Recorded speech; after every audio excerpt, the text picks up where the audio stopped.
berarti yang akan muncul adalah otoritarian. Kalau sudah otoriter, berarti tidak akan ada demokrasi di situ. Kita ini insan politik selalu terbiasa dengan kritik.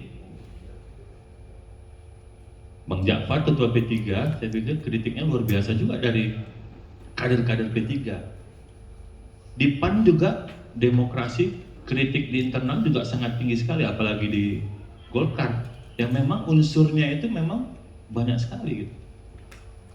Kalau di PAN justru unsurnya tidak terlalu banyak. Tapi tetap saja kritik di internal kita itu membuat kita menjadi matang, menjadi insan politik. Saya berani katakan kalau walaupun kita ini adalah bagian utama dari pendukung pemerintahan Sumatera Utara hari ini, tetapi kita tidak boleh lepas dari yang namanya kritik kepada pemerintah Sumatera Utara.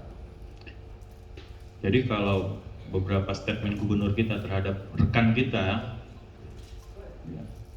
trauma dengan Kunding dan sebagainya, saya pikir itu adalah statement yang tidak harus keluar dari seorang pemimpin di Sumatera Utara.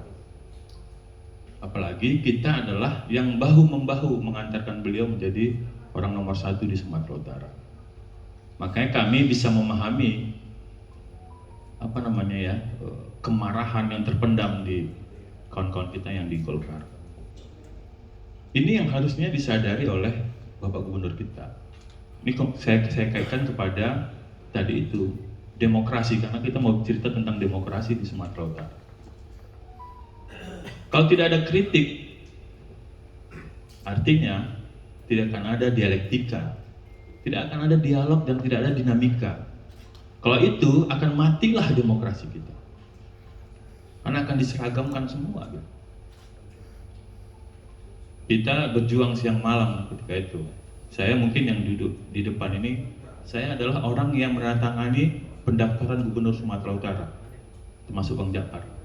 Betul Bang? Bang Ja'far nggak waktu itu ya? Kena pecat. Yang apa itu ya? Aku ikut juga itu. Mungkin di atas ini saya yang ikut mendaftarkan. Dan saya Bang Ilham tetap mengkritik gubernur. Di DPRD saya mungkin salah satu orang yang paling kritis di DPRD Sumatera Utara. Di samping kawan-kawan yang lain yang mungkin yang ada juga yang tajam-tajam. Ya kita harus kritis, misalnya menyangkut anggaran 2,7, menyangkut segala macam anggaran-anggaran pemerintahan yang tidak berpihak kepada kepentingan masyarakat. Karena belum tentu juga pemerintahan Sumatera Utara, gubernur itu mengetahui secara detail apa saja program yang dilakukan oleh seluruh OPD-OPD yang ada di Sumatera Utara. Kita yang mengkritik waktu itu. Saya sama Bang Ja'far, kok P3, Bang Ja'far ini cukup kritis, cuma dengan gayanya kan dia susah marah Bang Ja'far ini, ya kan? Dia smiling leader gitu kan, pemimpin yang suka senyum. Saya dulu pernah mimpin rapat Bang Ja'far, abang di setel harus marah di rapat ini, nggak bisa Bang, nggak pandai marah. Udah aku bilang, udah marah tuh Bang, udah lah ketua, udah marah lah ini. Kita berikan tepuk tangan untuk Bang Ja'far. Dan selalu kritik itu saya katakan tadi itu, tanda-tanda itu bahwa pemimpin kita tidak pernah kritik. Ini cerita tentang demokrasi. Yang kedua saya katakan bahwa demokrasi di Sumatera Utara ini akan mengarah kepada kematian itu maraknya politik identitas.